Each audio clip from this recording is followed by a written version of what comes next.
Bien amigos de Vía Alterna, es un gusto poder saludarles en este día. El día de hoy vamos a platicar acerca de un tema muy importante, un tema que es realmente relevante, que en la cultura guatemalteca y a nivel mundial nos está causando muchos problemas y muchos estragos en la sociedad. Es el tema de la violencia. El día de hoy me acompaña mi amigo Ronnie, que es una persona muy experimentada en temas de juventud y vamos a platicar con ustedes. Así que, Ronnie, buenas tardes.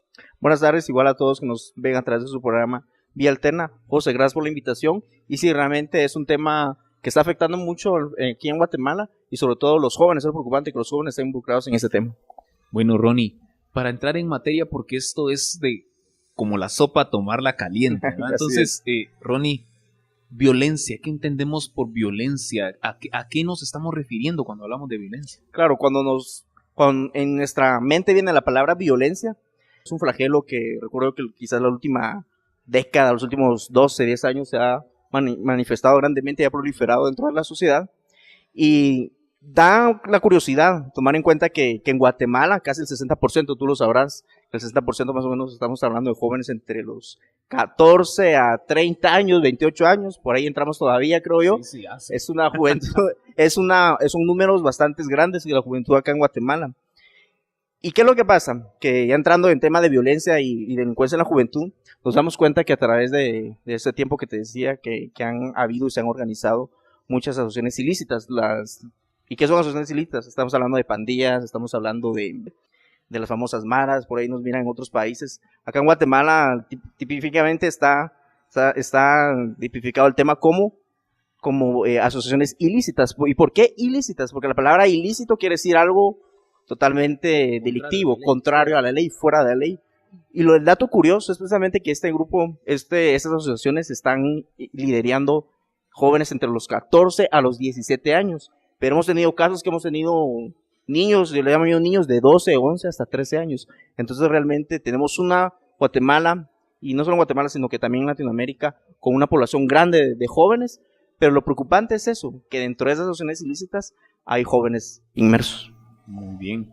Yo tengo una duda y es que, bueno, tengo ciertos datos que también les quiero compartir, pero contame más acerca de la orientación que en tu trabajo has manejado a lo largo del tiempo, porque para quienes nos están viendo por el internet o por cualquier medio que les llegue esta señal de televisión, les quiero comentar que en Guatemala existen las organizaciones no gubernamentales, que son entidades que apoyan ciertas áreas o ciertos rubros en los cuales se debe llevar a cabo actividades y reforzar las que ya existen. Por ejemplo, el tema de juventud y combate a la violencia, y esa es el área en la que te has especializado. Entonces, contame más acerca de eso y seguidamente pues yo también te voy a dar unos datos bien relevantes que traigo acá que espero que puedan complementar esa información tan vital que nos estás dando. Claro, gracias.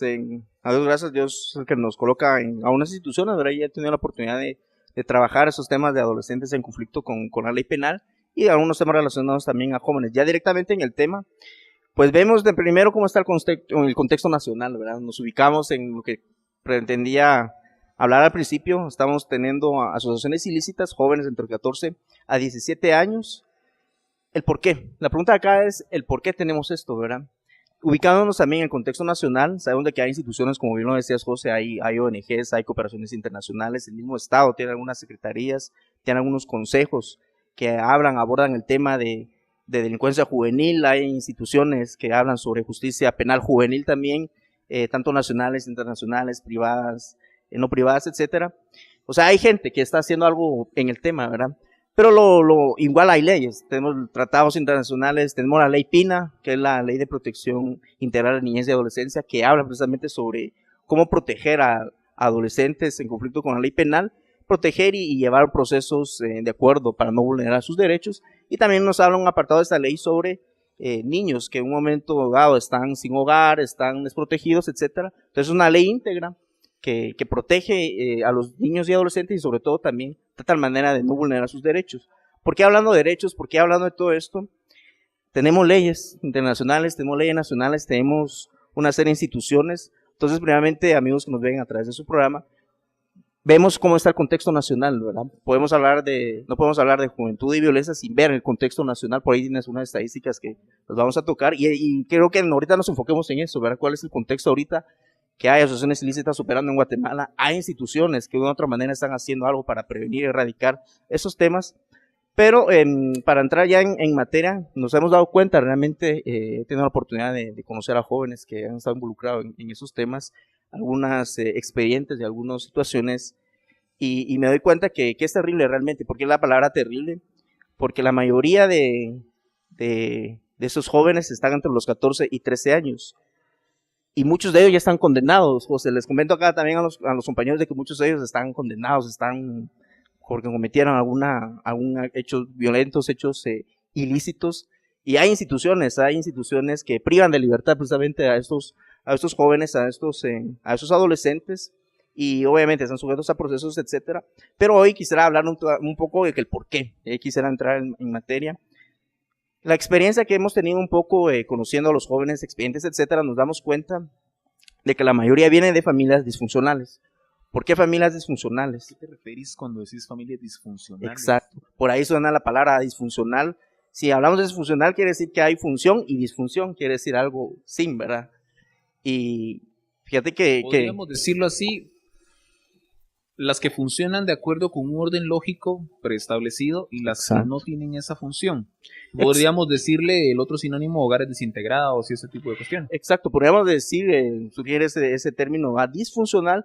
Algo funcional es algo que viene, como tú dices, ¿verdad? Un orden lógico, un proceso establecido por cultura, tradición, la sociedad, etcétera. Una familia, entre comillas, normal, habría que definir qué es familia normal, pero para entender un poco el tema, exacto, para aclarar un poco el tema, familia disfuncional, que es lo que muchas instituciones, muchos documentos nos refieren a eso. Nos dimos cuenta, uno, de que los jóvenes, en casos extremos, ¿verdad?, que ya están involucrados dentro de este tema, ya están pagando un proceso, digamos, en este tema, nos damos cuenta, uno, que no existe una comunicación de padres. Eso nos dimos cuenta, lo vital, que no existe comunicación entre los padres. La mayoría de acá en Guatemala, que es nuestro país, nos damos cuenta de que hay ciudades dormitorio. ¿Qué es esto? Que papá, mamá salen 5 de la mañana, regresan 7, 8 de la noche, ¿y qué hizo el joven de 14, 15 años? Nadie lo sabe. Nadie lo sabe. ¿Qué hizo todo el día? No, eso lo sabe qué hizo todo el día. Entonces creo que la base, como lo dicen los sociólogos, la base de la familia de la sociedad. Y creo que nos dimos cuenta de eso, que hay falta de comunicación de padres. Otro tema es la influencia, y aquí va amarrado con la comunicación de los padres. Me di cuenta también de que muchos de esos jóvenes están influenciados, obviamente, por lo que te puede prestar el mundo, por lo que pueden prestarte los amigos, los colegas, etcétera. Entonces no tienen cierta libertad, digamos, a hacer lo que ellos quieren hacer. ¿Me explico? O sea, es decir, los jóvenes estando en la calle, los jóvenes estando en sus grupos de amigos, tienen la libertad del no se hace, tienen el aquello de su familia, una escuela, colegio, etcétera. Están ellos regidos no a la libertad, ¿me entiendes? Están ellos... Yo te entiendo que tienen en Guatemala, como en muchos otros países de Latinoamérica y América del Norte, donde también nos ven, la libertad básicamente es la disposición que yo tengo de hacer todo lo que la ley no me prohíbe. Claro. Pero me indicas, y según entiendo, que dentro de esa libertad los mismos jóvenes se encuentran prisioneros de las disposiciones que otros pueden hacer por ellos. Ahí estás, es así totalmente es así. Y acá creo que aquí se puede definir ese tema, ¿verdad? Realmente el joven puede estar en un contexto social, porque el tema es eminentemente social, puede estar en un contexto social donde está prohibido hacer esta cosa, es pecado hacer el otro, etcétera. Y hay un momento en que el joven ve un nuevo forma de liberar sus energías, una nueva forma de hacer lo que él en teoría puede hacer, ¿me entiendes? Entonces ya empieza a buscar calle, empieza a buscar amigos, muchos de ellos reprimidos por la falta de comunicación de los padres, que no tuvieron unos padres, unos familiares cercanos a ellos. Entonces ahí es el tema de las influencias, ¿verdad? Es el tema de las influencias, se empiezan a relacionar con otros jóvenes que vienen también ya, digamos, un recorrido ilícito, digamos. Entonces ahí viene el tema de la influencia, ¿verdad? Donde los amigos se empiezan a relacionar, empiezan ellos a influenciar. Y lo que me dio mucho, me di cuenta de que esas asociaciones ilícitas te dan el deseo, acogen al joven como una familia. Mira, yo hablando con unos jóvenes que me entrevisté, ellos me decían, es que mis homies, mis amigos, mis hermanos me apoyaron mucho más que mi papá, más que mamá. Se sienten parte más del grupo. Te hacen parte de propia familia. Exacto. De hecho, te hacen tu familia. Más allá de ser tu segunda familia, es tu primera familia. Entonces yo creo que acá, si lo están viendo muchos padres de familia, hay que entrar a los hijos, hay que buscar la comunicación, ¿verdad?